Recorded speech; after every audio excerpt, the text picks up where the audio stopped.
venir aux pieds de Jésus. C'est un thème qu'on va retrouver souvent, très très souvent dans l'Évangile. Comment on vient aux pieds de Jésus? C'est une bonne question. Il y a particulièrement une histoire qu'on va retrouver 5 fois dans les 4 évangiles. Est-ce que vous vous rappelez de quelle histoire c'est? Il faut le faire quand même. Une histoire qu'on retrouve 5 fois dans 4 évangiles. C'est une question? Les pieds, un seul récit sur les 4. La Sainte Seine, 3 sur 4. Jésus l'avant Un seul récit. Il y a très peu de récits qui parcourent les 4 en même temps. La naissance de Jésus, 2 récits, par exemple. Même sur l'arrière de la crucifixion, on ne va pas avoir les mêmes histoires. Mais il y a une histoire qui va être répétée dans les 4 évangiles, qui va nous être racontée dans les 4 évangiles et qui va même être doublée dans l'évangile de Marc. Les lépreux? Non, pas les lépreux. C'est bien, heureusement que tu es là pour participer. C'est la multiplication des pains. Vous vous rappelez de cette histoire? C'est pas une histoire anodine. Si on simplement se la projette avant même de la lire, c'est quand même quelque chose d'important. On nous raconte que 5000 hommes, sans compter les femmes et les enfants, vont être nourris par Jésus avec la base de 5 pains, 2 poissons ou de 7 pains dans la deuxième histoire de Marc, c'est-à-dire un miracle extraordinaire. Mais en même temps, nulle part on va nous parler de comment ce miracle va avoir lieu. J'aimerais, avant de vous lire une de ces histoires et un des angles qui nous est apporté, celui par Jean. On m'entend pas, donc on va changer. Je vais essayer avec le micro comme ça. Si je prends celui-là, tu m'entends mieux. Voilà, on fait ça. Il n'y a pas de micro en fait, on t'entend toi, mais pas de micro. Oui, il est branché, il faut juste le mettre plus fort peut-être. Il marche aussi.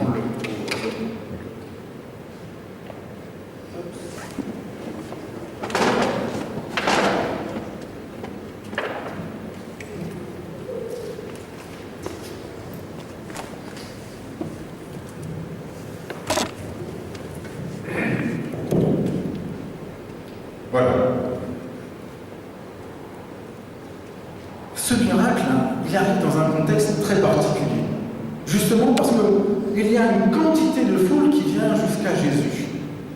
Ce que l'on va savoir sur cette foule qui vient jusqu'à Jésus, c'est qu'elle vient pour 2 raisons.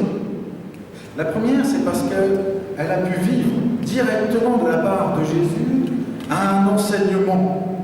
C'est ce qu'on va voir dans Matthieu particulièrement, mais on se rappelle du sermon sur la montagne. Et à la suite de cet enseignement, toute une file se met à suivre Jésus là où il va. Parce qu'elle a besoin, elle a envie d'être nourrie. Elle a envie d'entendre une parole qui va être une parole d'autorité, une parole qui va lui permettre de pouvoir se positionner dans le monde où elle est, de pouvoir savoir qui je suis en écoutant cet homme qui enseignait avec plus de sagesse que ce que faisaient les pharisiens, les scribes, les maîtres de la loi. Et donc il y a toute une foule qui le suit à cause de cet enseignement et cette sagesse qui transparaît à travers Jésus-Christ et qui vient dépasser ce qu'ils entendaient, ce qu'ils connaissaient. Il y a aussi toute une foule qui vient tout simplement parce que Jésus les a guéris, parce que Jésus guérit, parce que Jésus opère des miracles, et parce qu'ils veulent voir des miracles dans leur vie, parce qu'ils viennent avec leurs maladies, avec leurs souffrances, avec leurs blessures, dans l'espoir que Jésus puisse porter un regard, puisse porter tout simplement un mot, puisse poser une main. On a des histoires comme ça, vous vous rappelez du paralytique qui est descendu par ses amis. Et on voit à quel point le fait que Jésus guérisse et agisse puissamment, pas simplement dans la pensée, pas simplement dans l'être des gens, dans son enseignement, mais aussi dans leur corps, dans leur réalité physique, fait que les gens suivent Jésus-Christ et viennent jusqu'à lui. Et donc les foules oublient leur réalité pendant un temps. Les foules, pendant un temps, lorsqu'ils entendent que Jésus arrive au bord du lac de Tibériade, se déplacent pour aller le voir. C'est le show. C'est ce que nous on fait quand on est fan. Je ne sais pas si vous êtes fan de quelqu'un. Moi j'ai un frère qui est fan de Johnny Hallyday. Et j'en ai un autre qui est fan de Myriam Flam. Enfin voilà, celle qui est chaud. Il ne loupe aucun concert. Il a déjà entendu les concerts 50 fois, mais dès qu'il a les dates des concerts, il s'inscrit et il y va, et il s'y rend. Il est fan, ça le touche, il retrouve ses amis, il a son contexte. Et ce qu'ils attendent, c'est simplement qu'une fois, Mireille, enfin celle-là, voilà, Farmer, Mylène. Mylène Farmer, à un moment, tout à coup, elle se rend compte qu'il y a ces femmes qui sont là au premier rang, ça fait 2 jours qu'ils s'attendent pour rentrer, elle fait un petit signe, un petit clin d'œil, un petit geste de main. Et alors là, ils sont aux anges, mon frère est aux anges. Cette réalité-là, on la rencontre. Regardez tout simplement ce phénomène que l'on a avec toutes les téléréalités que nous avons, dans lequel simplement des gens inconnus qui n'ont rien à apporter à ce monde, qui n'apporteront rien à ce monde et qui vont rien changer dans ce monde, deviennent des vedettes et deviennent tout simplement la focalisation de ces adolescentes ou de ces adolescents qui se projettent à travers eux et à travers une émission de télé-réalité. Et lorsqu'ils sortent de cette émission, pendant quelques instants, c'est la vénération. C'est comme ça que la foule se dirige vers Jésus.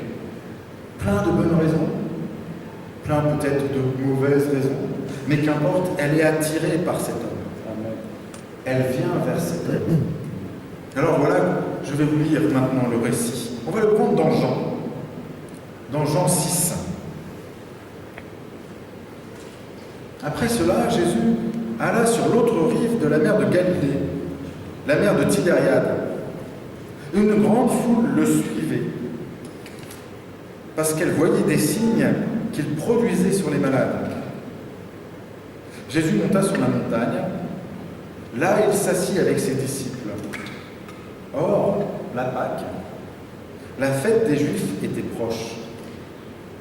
Jésus leva les yeux et vit qu'une grande foule venait à lui. Il dit à Philippe, « Moi, chanterons-nous des pains pour que ces gens aient à manger ?» Il disait cela pour le mettre à l'épreuve, car il savait lui ce qu'il allait faire. Philippe lui répondit, « 200 deniers de pain ne suffiraient pas pour que chacun en reçoive un peu. » Un de ses disciples, André, frère de Simon-Pierre, dit, « Il y a ici un jeune garçon qui a 5 pains d'orge et 2 poissons. Mais qu'est-ce que cela pour tous ces gens ?»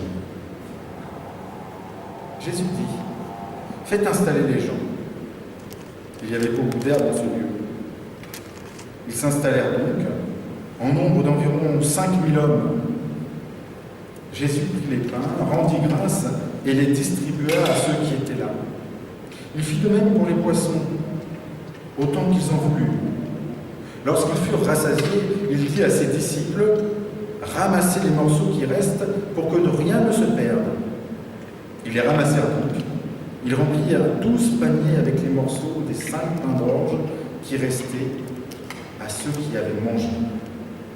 À la vue du signe qu'ils avaient produit, les gens disaient, « C'est vraiment lui le prophète qui vient dans le monde. » Jésus, sachant qu'ils allaient venir s'emparer de lui pour le faire roi, se retira de nouveau sur la montagne, seul.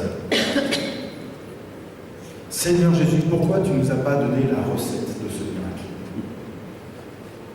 Sérieux, si vous avez pu nous donner une formule magique, une forme de prière, nous dire exactement quel pain ou quel levain il faut utiliser pour que le pain se multiplie, si nous avez montré quelle forme de spiritualité il faut pour qu'on puisse reproduire ce miracle, ça aurait été pratique. En tout cas, moi, j'aimerais pouvoir avoir cette puissance de pouvoir multiplier des pains et des poissons. J'aimerais que vous vous rendiez compte quand même de ce que ça représente. Nourrir 5000 hommes sans compter les femmes et les enfants, ça veut dire que ça représente à peu près 1,5 tonne de poissons, avec l'odeur. 1,5 tonne de poissons et l'équivalent de pain. Ça représente plus de 10 000 € quand on parle de 200 deniers. D'accord? Vous pouvez penser à ça, 200 deniers, 10 000 €. C'est pas une mince affaire. C'est-à-dire que si le miracle avait eu lieu d'une manière purement magique, on aurait vu apparaître, paf, un tas de plusieurs mètres carrés de pain, mais nulle part on nous en parle. D'ailleurs, nulle part, que ce soit dans Jean, que ce soit avec le regard de Matthieu, que ce soit avec celui de Marc, ou même avec celui de Luc, nulle part on parle de ce que Jésus et comment Jésus fait. C'est pas ça qui est important. Et c'est strictement pas ce qui est important.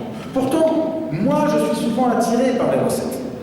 Je suis attiré par ce qui va me permettre de fonctionner mieux. Un peu, vous savez, comme ces pilules qui permettent de perdre 25 kilos en un mois qu'on voit sur Internet, Ou comme ce qu'on voit dans les dans le téléshopping le matin, où tout à coup il y a la machine, il n'y a plus besoin de rien faire, on appuie sur le bouton et le repas il sort tout fait. On connaît ça.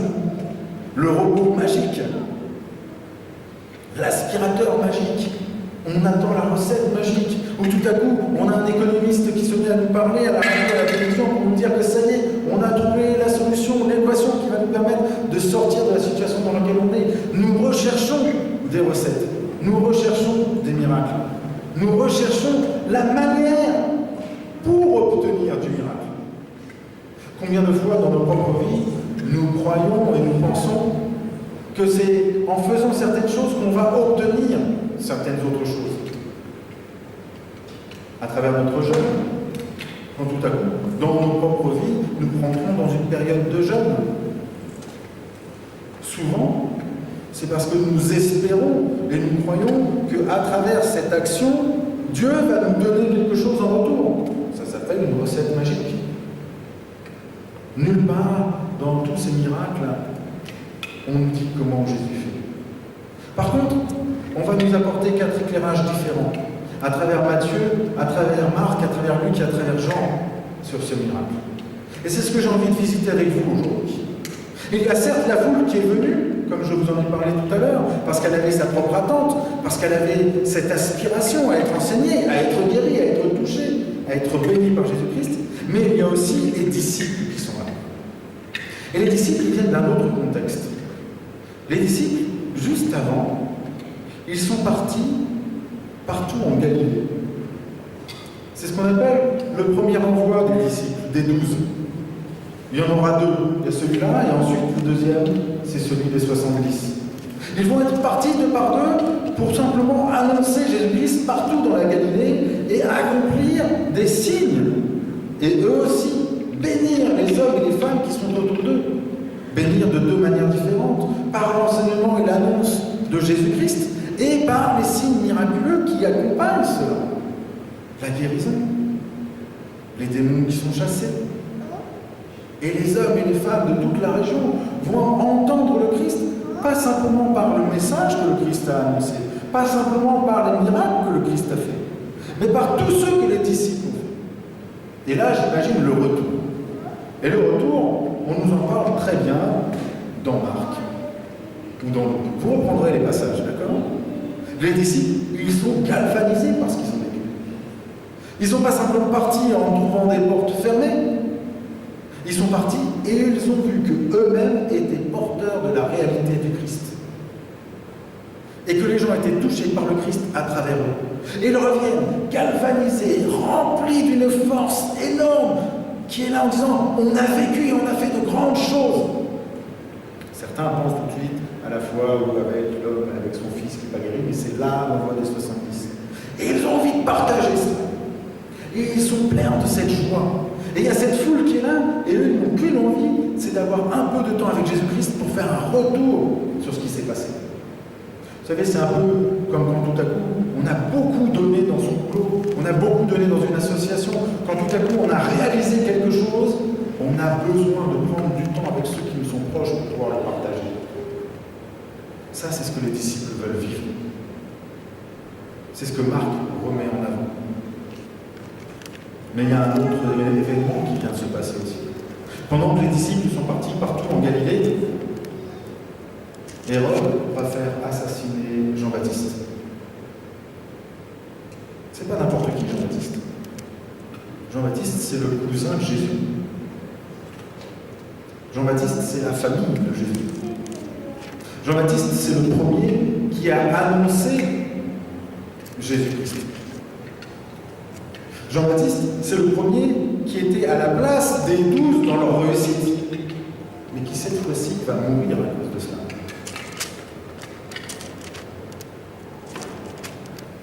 Ça, c'est Matthieu qui nous raconte ça dans son contexte, dans cette histoire. Que ce qui est juste avant, c'est l'annonce que Jean-Baptiste est mort. Dans quelle étape peut être Jésus en apprenant la mort de Jean-Baptiste? Il a peut-être besoin d'avoir un temps pour lui seul. Et c'est d'ailleurs comme ça que Matthieu l'explique. Allons de l'autre côté, quittons la foule, prenons du temps pour nous. Dans quel état sont les disciples de Jésus, qui à la fois sont pleins de cette foule, comme on en a parlé avant, et en même temps, pleins de cette foule, on leur apprend que Jean-Baptiste est mort.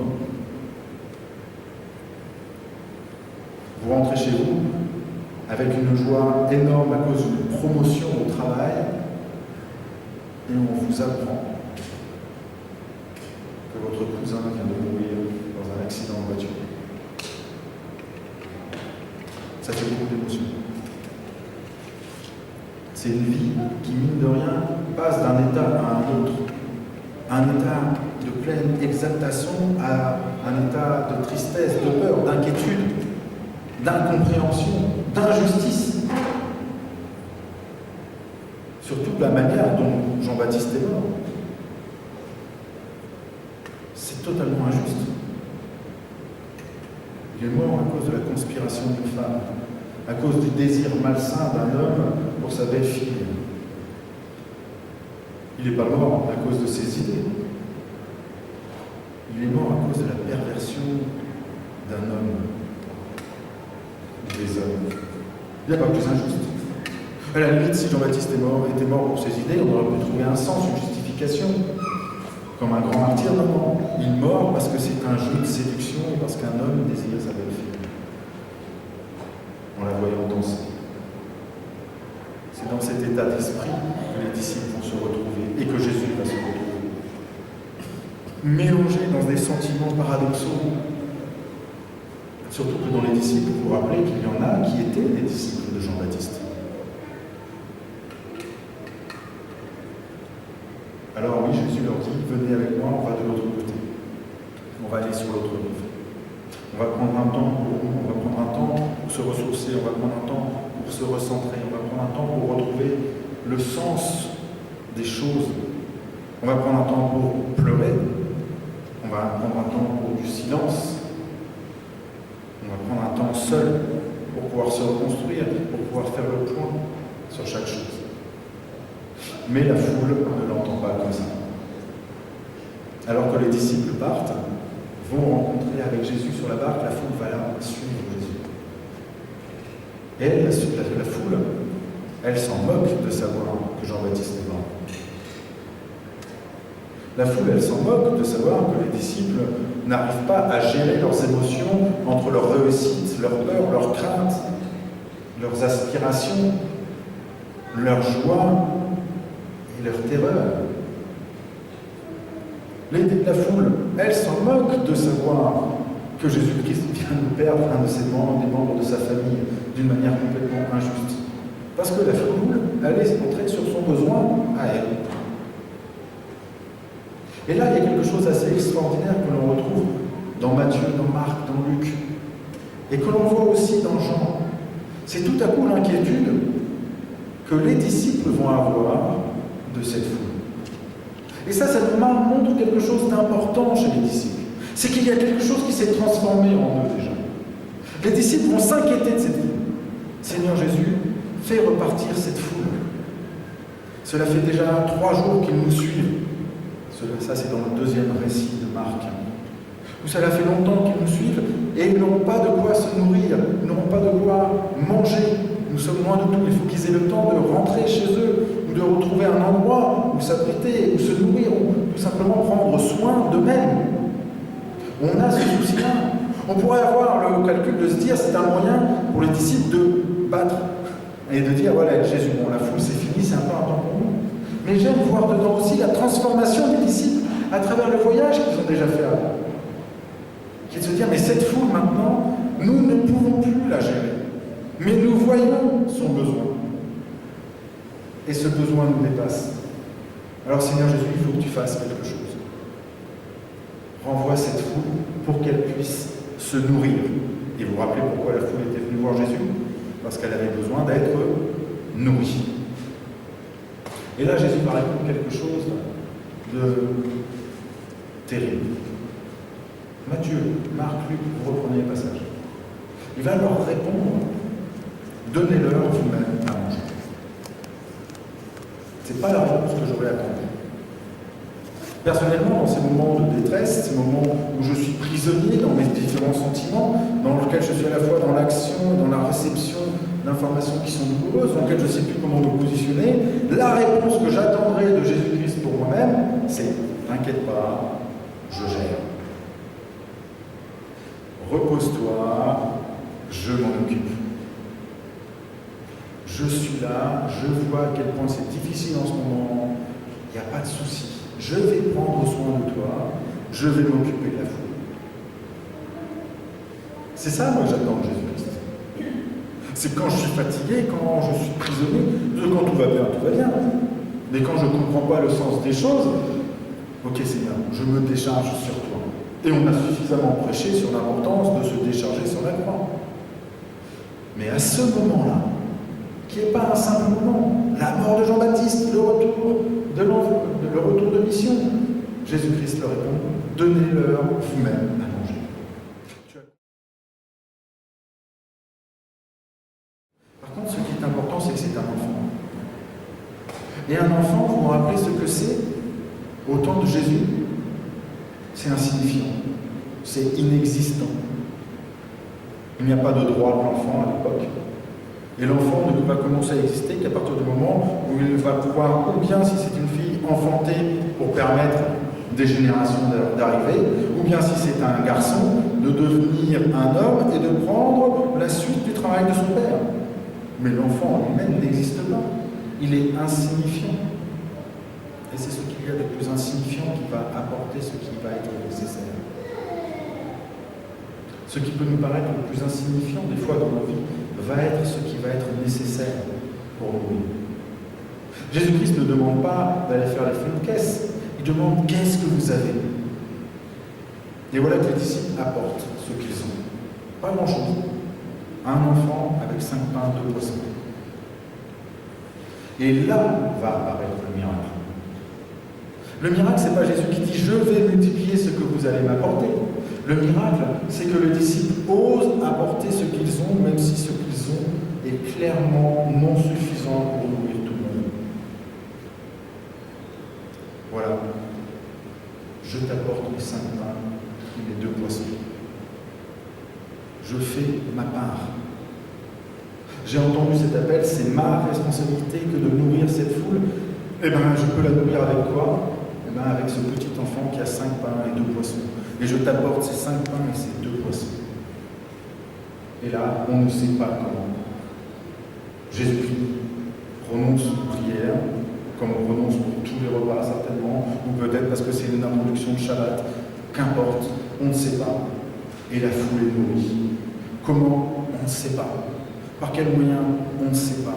Mais elle est tellement nourrie et tellement rassasiée qu'ensuite, lorsque les disciples vont aller ramasser ce qu'il reste, vous vous rappelez ce qu'il reste? 12 corbeilles. C'est pas anodin qu'il reste 12 corbeilles. C'est-à-dire une corbeille par disciple. C'est-à-dire ceux qui, en répondant à l'appel de Jésus-Christ de les nourrir vous-même, vont être eux-mêmes nourris par la suite. Ils vont être nourris, non pas parce qu'ils sont venus comme la foule, en quémandant quelque chose à Jésus-Christ, mais ils vont être nourris parce qu'ils ont apporté simplement ce qu'ils avaient.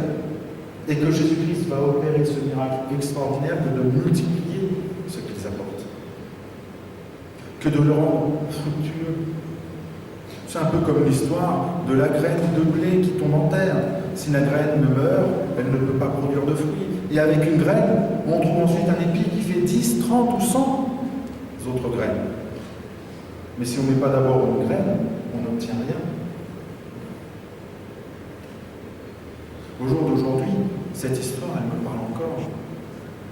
Dans quelle posture je suis quand je viens à la rencontre de Jésus? Est-ce que je suis à la place de Jésus? Moi, je ne glisserai pas sur ce terrain-là. Alors, est-ce que je suis comme la foule? Alors, je viens et j'ouvre les mains et je prends et je bois et je suis touché par ce qui se passe à travers ses disciples, à travers lui-même. Ou est-ce qu'aujourd'hui, nous pouvons être aussi dans la posture des disciples? comme ceux qui avons besoin de prendre conscience que c'est de notre responsabilité et c'est notre appel que de répondre à ce souci que nous avons pour les autres. Dimanche dernier, vous vous rappelez, on a parlé d'AG et de l'importance de reconstruire les temples brisés. Et qu'aujourd'hui, c'était notre responsabilité que d'entendre cet appel de Dieu, que de voir dans ceux qui sont autour de nous, ceux qui nous sont proches, ceux qui nous sont peut-être plus lointains, des temples brisés qui ont besoin d'être reconstruits. De ne pas être simplement des hommes qui construisons des barrières et des murailles pour nous protéger et avoir un chez nous, mais sortir de notre chez nous pour avoir le souci des temples brisés qui sont autour. C'est ce qui se vit ici. La compassion que nous pouvons éprouver pour les gens qui sont autour de nous. De pouvoir la transformer en un acte concret dans lequel nous allons apporter non pas plus que ce que nous avons, mais ce que nous avons. La première défense que nous entendons des gens par rapport au fait de transformer ce monde, c'est de dire on n'a pas les moyens, on ne peut pas sauver tout le monde, on ne peut pas nourrir tout le monde sur cette planète, je ne peux pas à moi tout seul faire le travail de l'État, ou faire le travail de la région, ou faire le travail de ma ville. Nous avons toujours le prétexte de dire nous n'avons pas les 200 deniers. Mais Jésus-Christ nous dit, nous, j'ai peut-être pas 200 deniers dans la poche, mais j'ai 5 pains de poisson. J'ai peut-être du temps, j'ai peut-être une intelligence pratique, j'ai peut-être la capacité de mettre les gens en réseau. J'ai peut-être tout simplement une présence qui est rassurante, une capacité d'écoute. J'ai peut-être des mains qui sont suffisamment travailleuses et débrouillardes, ce qui n'est pas le cas des miennes, d'accord, pour faire des travaux et donner simplement un coup de main à quelqu'un qui a besoin de monter une pierre sur une pierre pour monter son petit muret. Je peux être tellement de choses.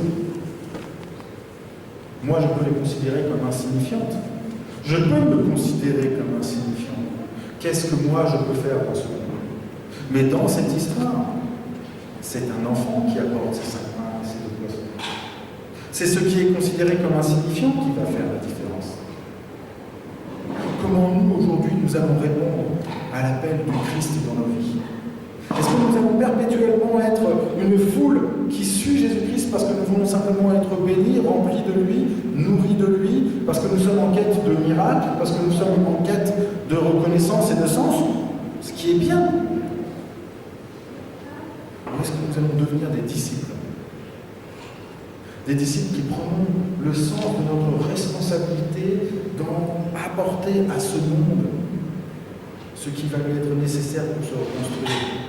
Non pas le juger, mais que là où je suis pris dans mes tripes et dans ma compassion, parce que la situation d'une certaine population me touche, ou parce qu'une certaine personne me touche, je ne reste pas simplement dans une prière qui me libère, parce que je dis c'est à Dieu de s'en occuper, mais dans une action où je vais le voir, où je le rencontre, et où je lui offre tout simplement ce que j'ai, et pas plus que ce que j'ai. Parce qu'encore une fois, ce qu'il y a de magnifique, et la raison à mon sens pour laquelle cette histoire est reprise 5 fois dans les 4 évangiles, c'est que Jésus-Christ vient multiplier et bénir ce que nous apportons. Et nous ne l'avons pas apporté pour nous-mêmes. Nous l'avons apporté pour l'autre. Cette histoire, elle nous montre que la venue de Jésus-Christ, elle n'était pas simplement pour que Jésus-Christ seul bénisse, mais pour que les hommes et les femmes de ce monde soient bénis à travers ceux qui suivraient Jésus-Christ.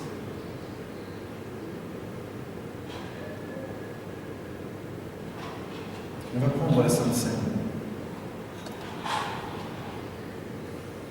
Mais aujourd'hui, j'aimerais qu'on la fasse un peu différemment. Souvent, on prend la Sainte Seine parce que c'est le moyen pour nous de recevoir, de se souvenir de la grâce qui nous a été faite. Et c'est tout à fait juste. Mais aujourd'hui, j'aimerais que nous puissions prendre un temps pour que dans cette Sainte Seine, ça puisse être pour nous aussi le moyen d'apporter nos 5 pains de 2 poissons. Qu'en prenant ce pain, ça soit un moyen de venir et de dire à Jésus-Christ, de dire à Dieu, voilà moi ce que je peux apporter. Et nous avons tous quelque chose à apporter. Nous avons tous quelque chose à apporter. Si tu es dans la situation de la foule, prends cette Sainte Seine comme la foule. Simplement pour te laisser bénir. Mais si tu es comme le disciple ce matin, prends le temps de réfléchir à ces pains et ces poissons que tu peux